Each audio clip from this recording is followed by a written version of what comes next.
Welcome to Real Life Renos, the podcast. I'm your host, Karen Brown, and for those who are new to our podcast, I'm an aging in place and accessibility strategist. So our podcast examines the physical spaces we live, work, and play in, as well as how we think about our life and progress through it. Today, I'd like to welcome a longtime friend of the podcast, Ron Wickman, and he is an architect practicing out of Edmonton and specializing in barrier-free design. Joining us also is John Kupchenko, who is a contractor also in the Edmonton area who works with Ron. He's been in the contracting business for about 15 years and focused on accessible building for about 8 of those years. Welcome, gentlemen, and thank you for joining us. Thanks. It's good to be here. John, let's start with you. Could you tell us what led to your interest in learning more about building for accessibility? Sure. I guess it really began long ago when my next door neighbor, his father was in a wheelchair and he was like a second father to me. And so we sort of dealt with all of these issues a long time ago. And it became apparent that there was a challenge. Then my parents aged and went through the accessibility issues as my mother required a walker and all of the different things. And very quickly you recognize that the world we live in is not ready for the aging of the populations. And so you were able to use your skill set and apply them there. How did you learn about accessible design? Was it like a hit and miss? Did you take courses? What did you do? Yeah, a lot of it was hit and miss. I think we did and redid a lot of things trying to get it right. And because it's not as simple as it seems. When you say to someone, well, just build your entrance with 0 step, it's not easy. The concept is very simple to say, but it's not simple to line your deck up with your threshold, with your inside floor, so that there is actually a 0 step entrance. Right. So big picture question for both of you. Over your careers, how have you seen the knowledge and understanding of building for accessibility change? And John may have touched on one of the drivers for that change, the aging population, but what have other drivers been that have changed our thinking? Well, I can take that on too. I would say overall the driver of change over time has been a general increase in public awareness. Throughout the course of my life, which is 59 years, my father was injured in a work-related accident when I was only 3 months old. So I've been around it my whole life, and so I've seen the awareness increase, quite substantially from when I was younger, and that's been the driver of a lot of the change, but because it's relied so much on public awareness to drive the change, it's been a slow growth where builders have kind of stayed out of the mix until they're waiting for there to be so much demand for this accessible housing that then they'll get more involved, because then they can see they can wrap a business model around the desire to create more accessible housing. And John, could you talk about what you have seen over the years a little bit? Sure. What I've seen is very similar to what Ron expressed, but I'm in a different place on the sort of food chain of sorts, where people are starting to have more immediate impacts on their life.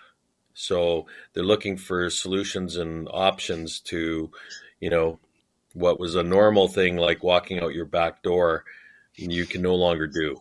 You can't get out on your deck because you have to cross a threshold. So I think the drivers that I'm seeing are a little more at the bottom, or at the top really, of where people's needs are.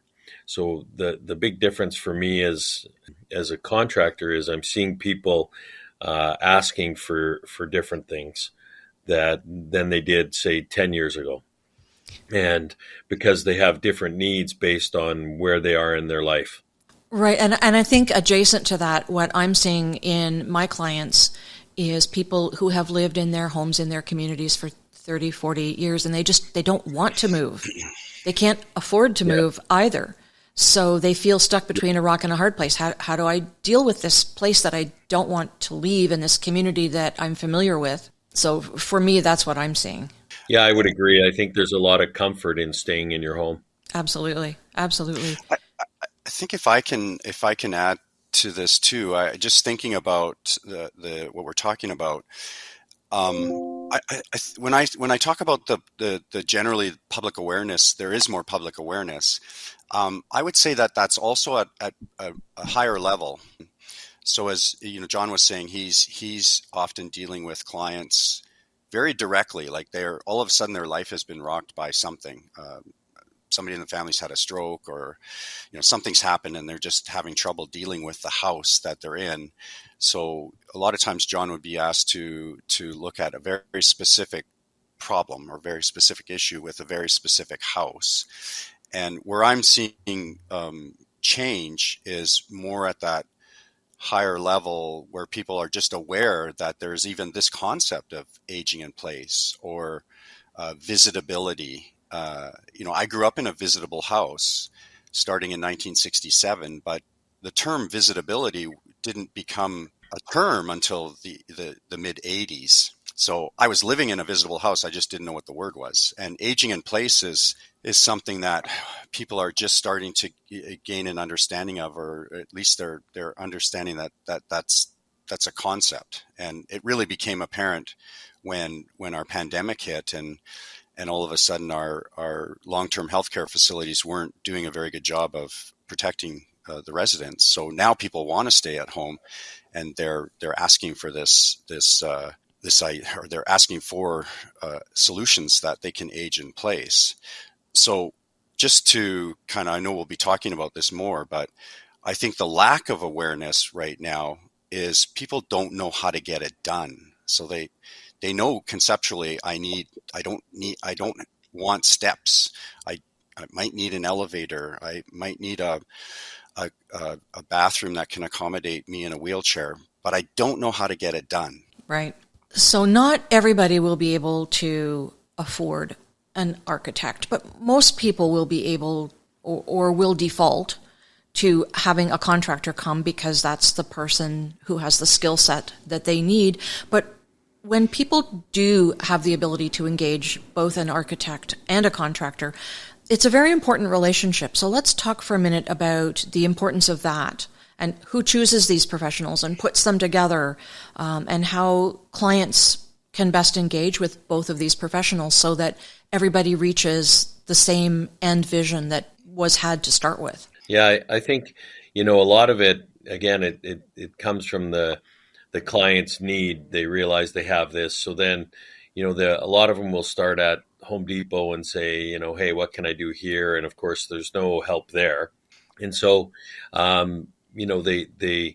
they will trend towards medical supply shops, sort of any place where they think they might find some sort of a solution. And then I think, for Ron, he'd have to speak to it, but a lot of the work that I currently do is through WCB and Ron. So he says, hey, they come to him through whether it's the Handicap Housing Society or the Senior Center or different things. And they sort of find Ron that way, and Ron engages me. That's really wonderful to have a contractor that is available to you and understands the way that you work. It's gold. It is. And, that's been the hardest thing for me as the designer, the architect, is working with the contractor. So, for many, many years, I was, it would be like a one contractor at a time. So it was like having to teach them all over again. And things that just seem so simple to me, but I've been doing it for such a long time, it isn't always so simple. And I realized that. And so once I found and started working more with John, he can take what I'm saying and designing and turn it into something even better than I thought could be. So he becomes another part of the team where we're much stronger than we are separately. Right.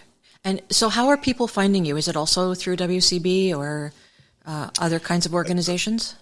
Finding myself? Yeah. Yeah. Yeah, Well, they do. it's 30 some years of being the only person here in, Alberta, literally, that does this work. I didn't, it wasn't strategic. Let's put it that way. I didn't have this business model that said, I'm going to have a monopoly on this. I don't want a monopoly on it. I purely got into architecture because of my experiences growing up with my father, and the fact that he was also an activist and somebody that was pushing to have a better built environment. So I was just around it. I grew up around it, and I thought I could be helpful as the architect. But yeah, now it's just people go, I don't know where to go, and every time I talk to somebody, they say, "Well, talk to Ron Wickman," and Right. again, it's anything from I want to sue my condo association because they won't let me make my patio door accessible. I'm not a lawyer, so I don't know how to do that.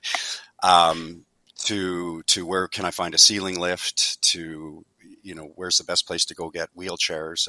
And so suddenly I've become like the person that is supposed to know everything about accessibility, and it's a big subject matter, right? So Huge. I need to also establish a bit of a network where, in an ideal world, and this is what's happening with John, is on especially on like smaller jobs, let's say, somewhere in that $100,000 or less range.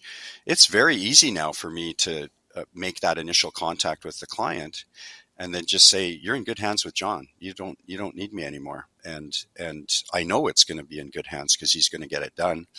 And if there's any problems, he knows where to come to bounce some ideas around.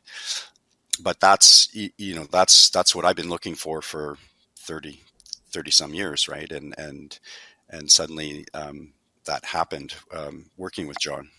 And John, I would imagine to a lesser extent, people contact you and then you contact Ron, but you must sometimes feel that his skill set would be useful. Yeah, I think what happens actually is, for example, I'll get engaged to say build a house, and I'll say to them, have you considered the aging in place repercussions of the design you've chosen?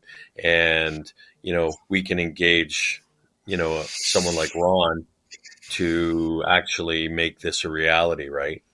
And so even some of the work I do is out on a First Nation, and I introduced Ron to a client out there who has a daughter who required an accessible home, and the contractor's version of accessibility was very different than Ron's.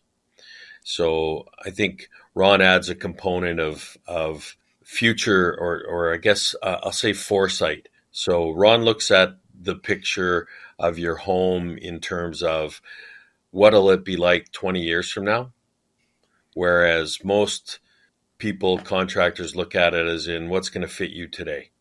Right. And so that is actually something I wanted to talk about, because I spend a lot of time talking to people who are in their 40s. They've had their house for 15 or 20 years. They have to renovate something, kitchen or a bathroom. And I'm like, if you're going to live in this house forever, you might want to think about doing it this way. So I definitely wanted to talk with the two of you about whether you have those discussions with clients. And John, you're saying that you do. It's tough. Yeah, for sure. It's tough to make them see it. Well, and the reality, I think, honestly, Karen, is that it is more expensive to plan long term. It's more expensive today. Over the 25 years you might be in your home, it won't be more expensive, but it is more expensive today. And we're all under we all have financial constraints of different kinds, and so sometimes people make decisions because it just costs less, right? In the short term.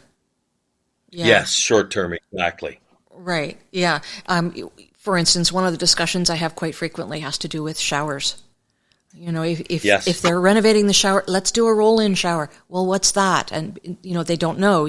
Euro shower, roll-in shower, walk-in shower. I mean, call it whatever you want, but if the design seems a little odd to them, then they're not sure that they want to do that, but they need to actually be sold on the benefits that it could bring to them when they're in their 60s or 70s or 80s, or suffer from sciatica or break something. There's so much, and they just don't want to see themselves as elderly. Yeah, and I think in addition, a lot of people, they like to do what's safe. Right. And it's safe to go to Home Depot and buy a shower with a curb and put it in. Right. And that whole roll-in concept, people go, well, what if my bathroom floods? Well, if you build it right, it won't flood. And, Yep. All of those things. So there's that sort of fear of the unknown. I usually show them pictures from my travels in Europe. I have family and friends in Europe, so I go there on a fairly regular basis. And the next time I go, I'm going to take a lot more of these pictures, but I have been taking pictures of the bathrooms over there. And when I can show them that it's a Euro shower, then they think that's really hot. That puts it in a different light. Yeah, that's good. I'll use that. Yeah, totally. Yeah. I think North America is the only place that doesn't tend to build showers that way. I mean, and Ron and I have talked about this in previous podcasts. In Asia, it's the wet rooms, but in Europe and in a lot of South America, it's this Euro shower concept, the roll-in curbless type of shower. Yeah, I agree. I think again, I don't know exactly why. Ron and I have this conversation about the building codes and the different things that sort of dictate some of that stuff, and I think part of Ron's mission, and not to speak for Ron, but is to try and get some appropriate changes higher up, so that everybody understands it's fine to do that, roll-in shower, and it's not a hazard and it's not a stress, even though that isn't the standard design that that the city would tell you they want. Right. Ron, how do you approach these conversations with people? And I guess here we're not necessarily talking about people with disabilities, although there are some disabilities that progress and 20 years from now it'll look different than it does now. But when you're talking with somebody about aging in place, how do you approach those conversations with them? A lot of like at this point in my life too, in my career, a lot of people approach me already with some pretty good background knowledge, and so the conversation today with clients is quite a bit different than it was, let's say, 25, 30 years ago. Mm-hmm. So that's certainly a plus for me, because I don't feel I have to educate as much.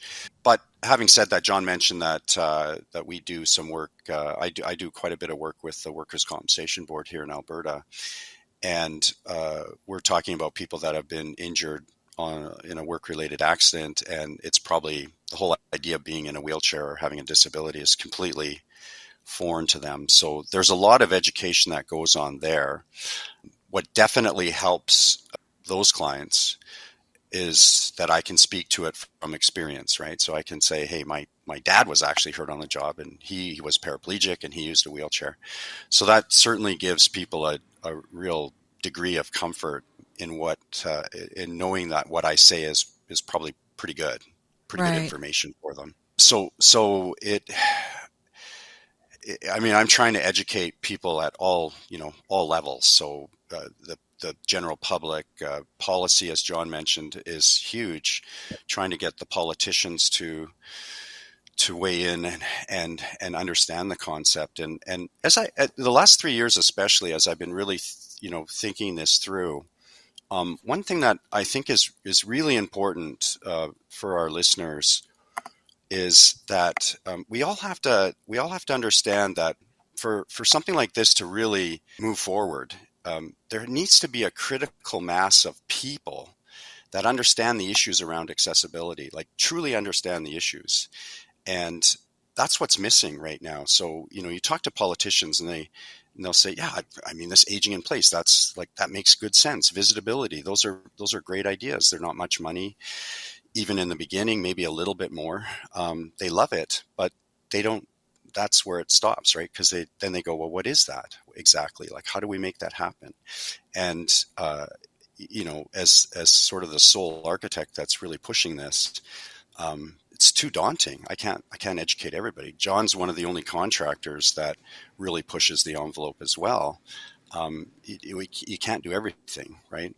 And so we really need to get to that point. And I'll say that that's kind of happened in the world of our climate change and sustainability. We have gotten to a critical mass of people, worldwide, that understand that this is a big issue. But more people can talk about it. Even the media, they can report on it with some authority now because they understand what they're actually reporting on. Whereas, most reporters I talk to, I have to educate them as well. Like, they're just asking me, well, tell me what this is all about, rather than us having like a real good, conversation about it. Right. Well, you two envelope pushers are working together on a project right now. Can you tell us a bit about that? Yeah. I'll start with that one. It's an interesting story, and I guess just to be completely transparent here, John mentioned that he grew up next door to a family where the dad was in a wheelchair. That was my dad. Oh, really?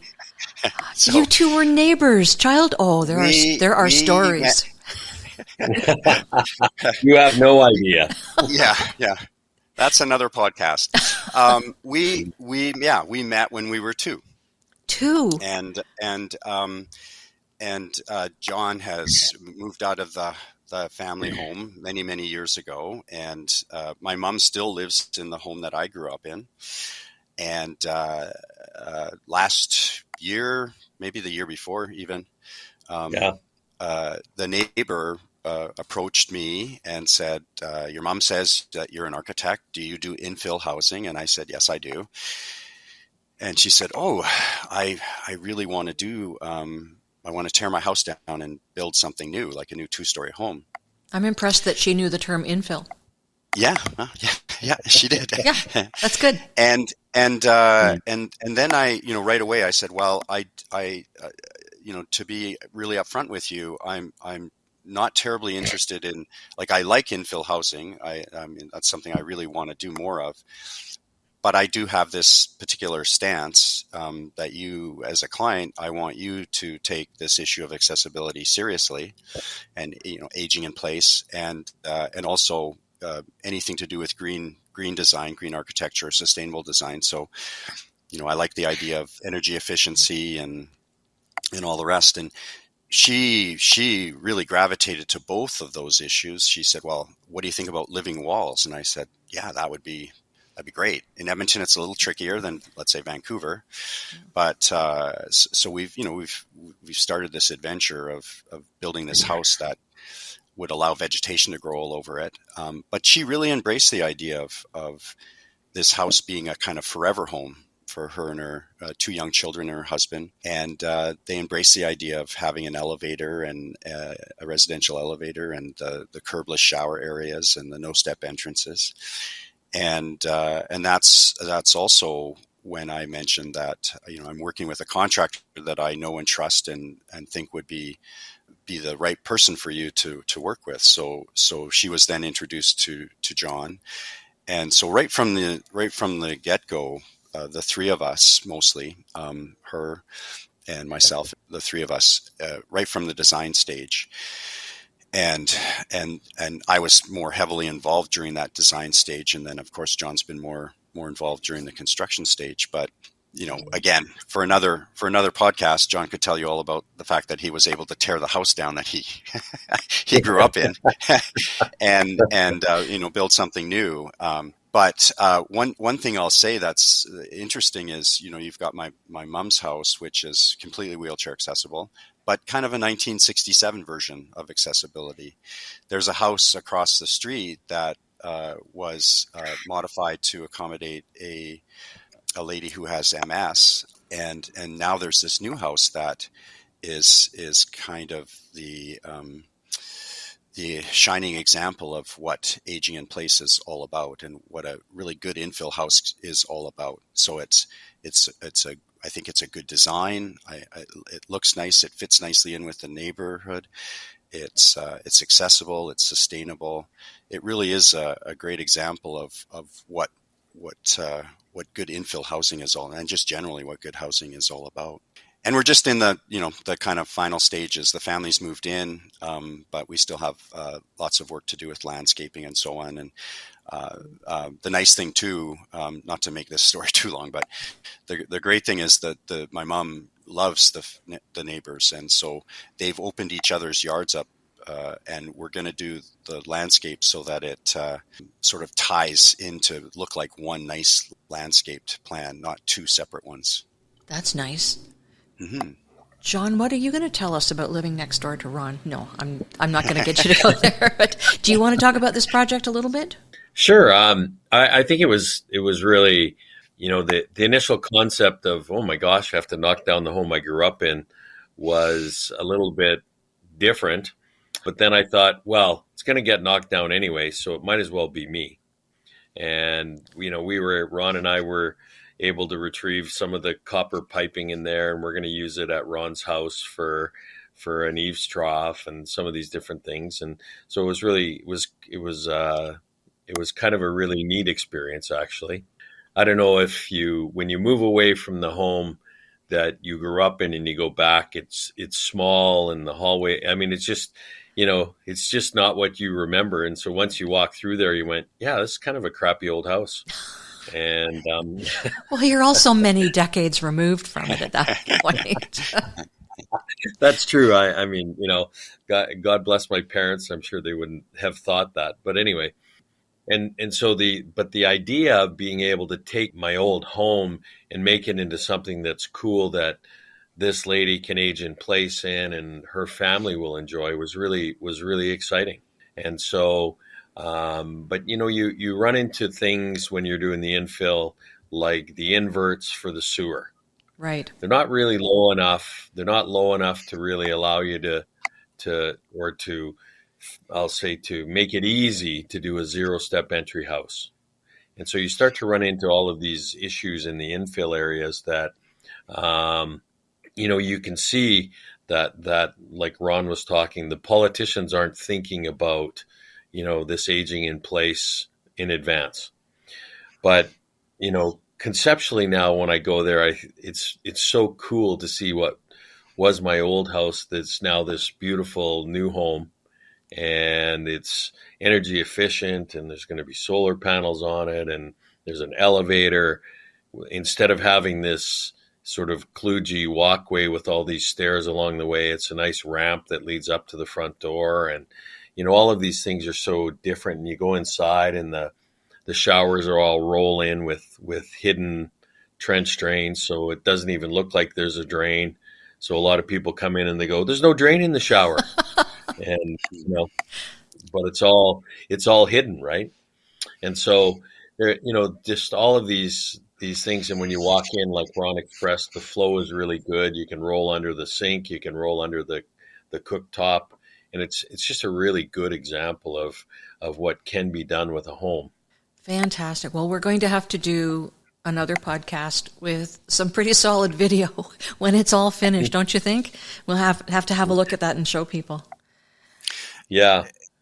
Yeah. And one of the things I was thinking about too, that, again, we can show hopefully, late spring, early summer next year, already, interestingly enough, because this doesn't happen a lot in Edmonton with infill, it's actually brought a lot of the neighbors together. A lot of times infill housing creates a lot of tension because there's just, it's infill is a good concept until it happens right beside you. Right. And then you realize that, it's like annoying because there's this builders all the time at your site and everything. But already, the client, the homeowner, her and her husband, they want the landscaping to have like a bench right by the public sidewalk. And so a lot of people walk in the neighborhood. There's a green belt just right by my mom's house that people walk their dogs and so on. And so it's going to be a bit of it already is, and it's not, the house isn't completely done yet and the landscaping's not done, but it's already been a bit of a hub of gathering for people to sit and chat. And that's what we want to do with the landscaping as well. So the other really important point I want to make, which is what I'm saying right now, is that in my career, accessibility, I find people, or I think people find accessibility sort of a dark subject, something that they don't want to talk about, they don't want to think will ever happen to them. It's not sexy, right?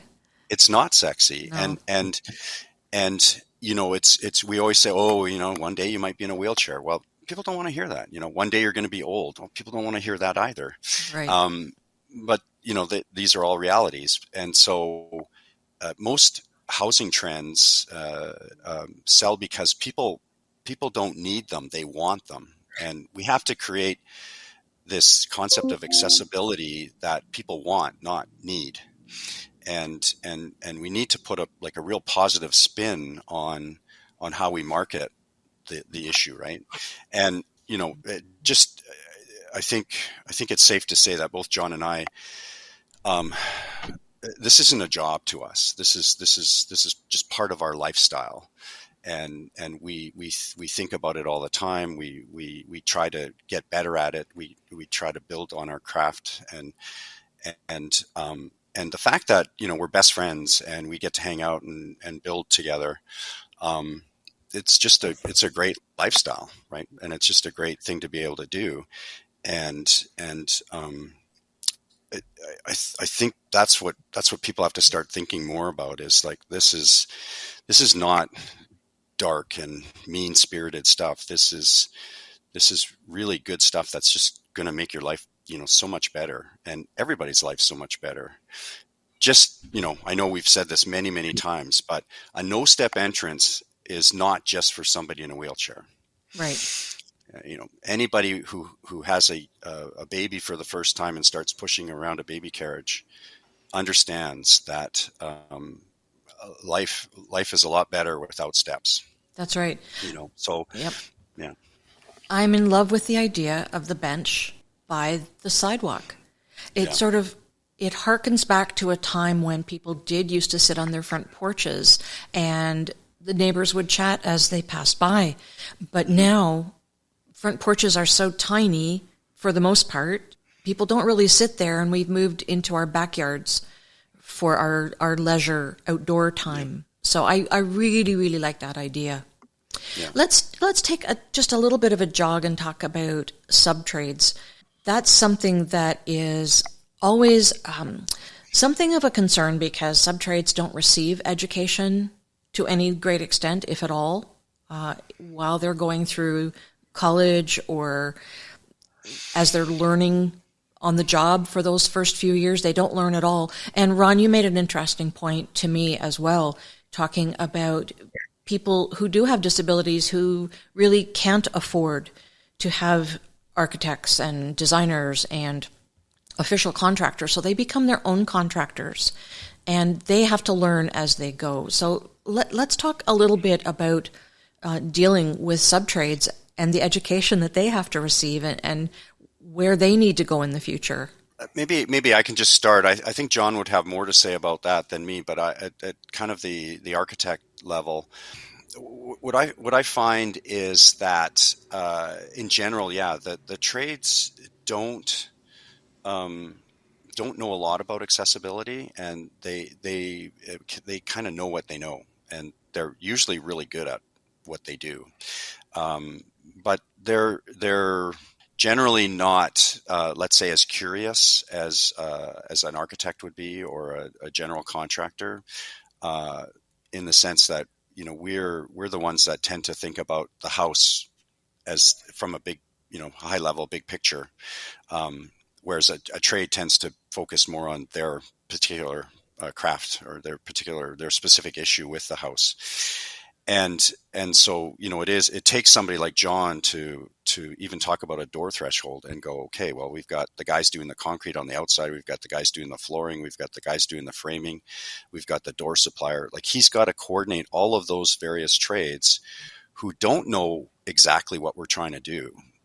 So they know what they've done before, which has created a step Right. at the front entrance. So John's got to, be very savvy and be able to, communicate all that stuff. And so it would be incredibly helpful if the learning experience for a subtrade on working on a job like John's old house that he's just recently built, for them then to take that to the next job and, maybe talk to the general contractor and go, well, we just did this here, and, educate the general contractor. And so it does kind of take this kind of community spirit, right? And you mentioned about the that idea of the bench at the street. Like, people have to, again, I get back to that critical mass. Like, people have to really, really want to make this happen, want to make the change happen, and see the value of it. And I could say that in trade schools there should be more education, and that would help the trades. But it's going to, for the most part, it's going to be on the job training. Right. John, let's have your input on this.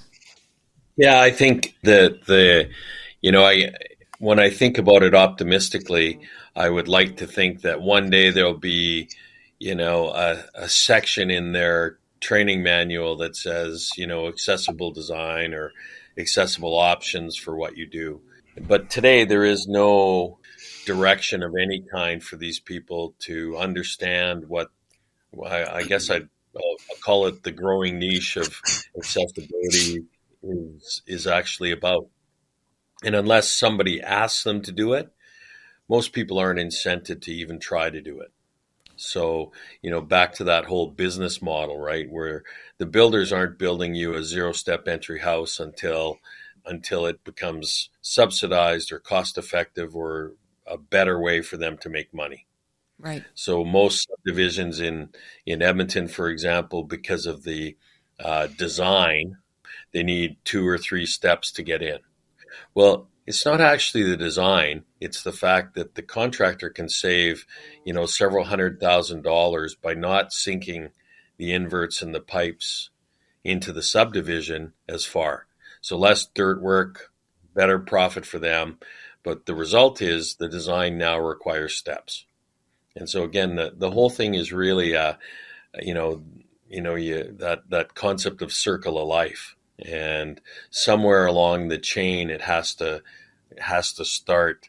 Much like an electric car, it needs to be subsidized to get it started. And I think part of this is going to require some political will that says we need some subsidy to start this. And then when that happens, then I think you'll start to see the education chain change and different things.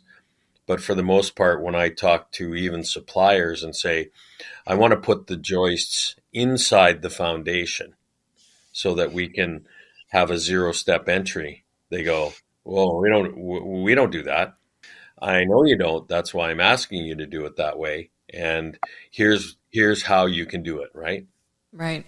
And so that education process needs to start. So the sub-trade that we use to do, for example, a roll-in shower, the first 2 were, man, we spent a lot of time explaining, here's how this has to go.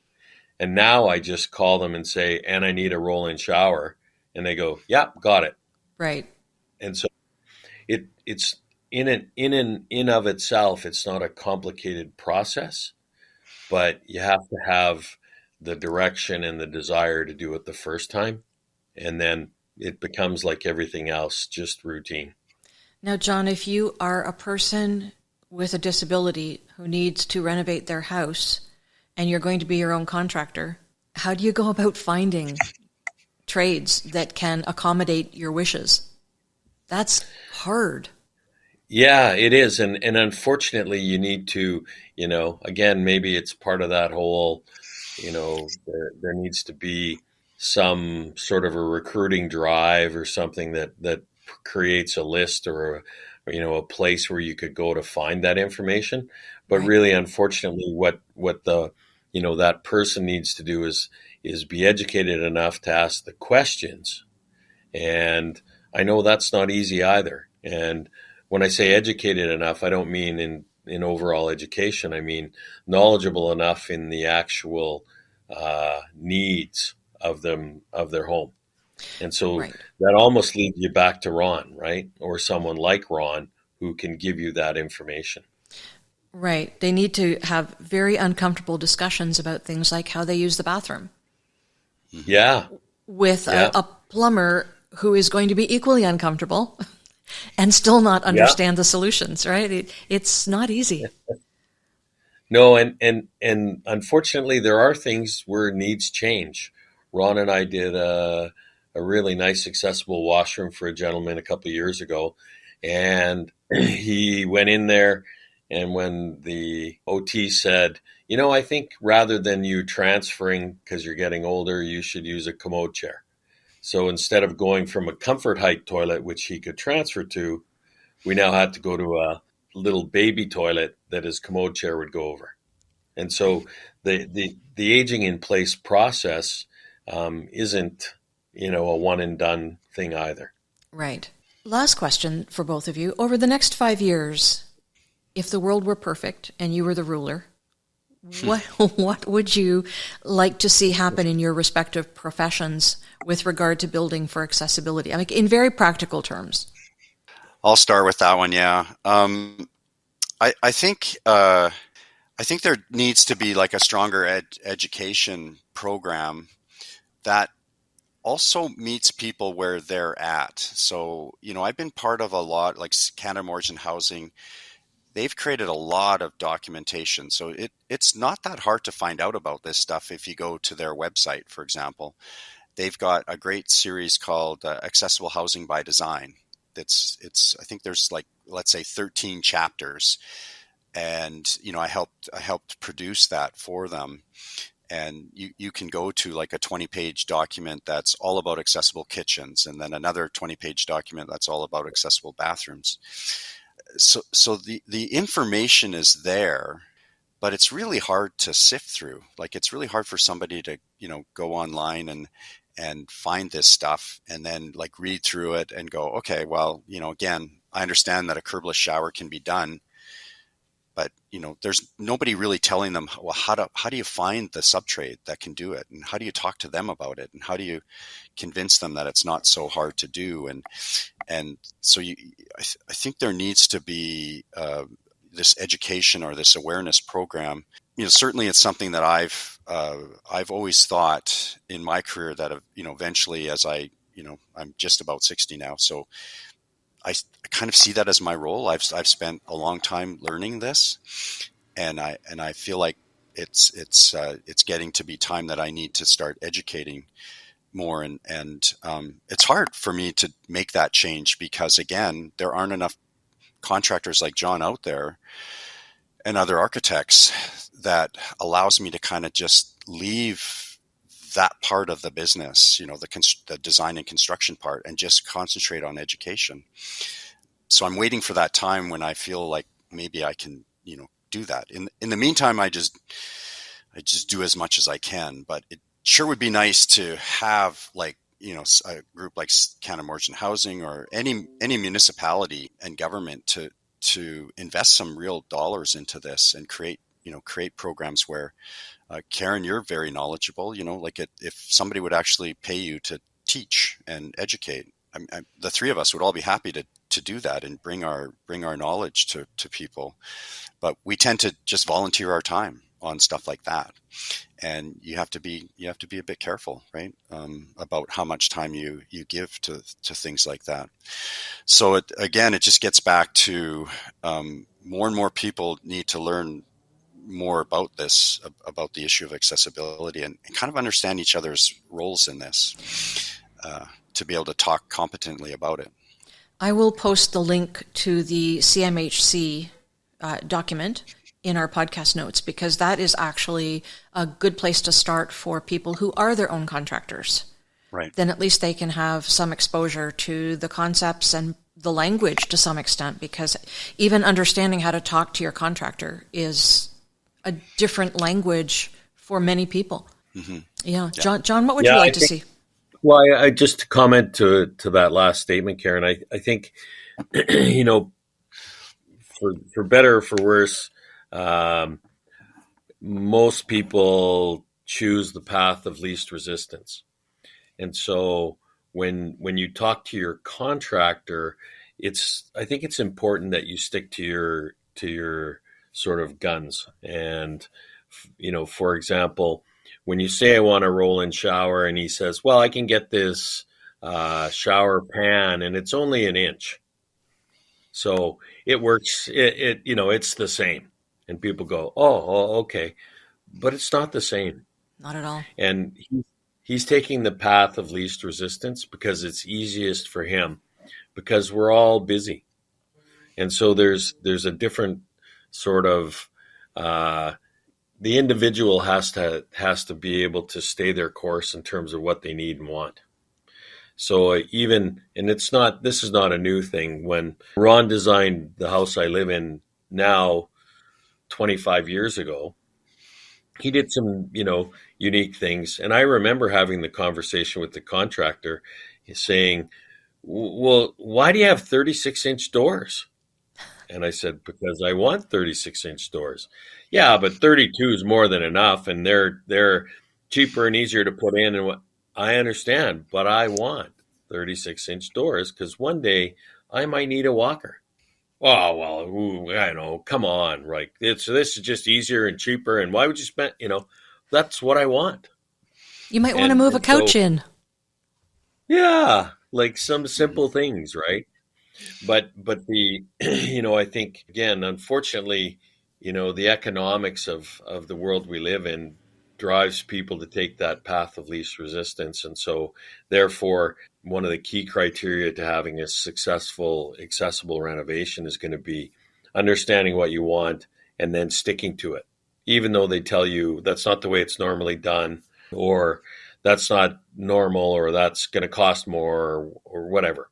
And it does cost more. There's no question about most of that stuff. But the reality is it costs more today, but 10 years from now, or when you need it, it'll be significantly less to do it once up front.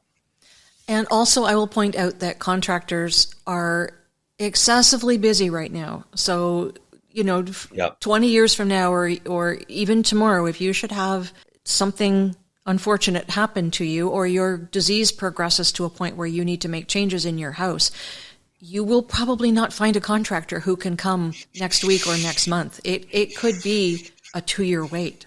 That's the reality of it, right? Yep, that's right. Right. We don't know.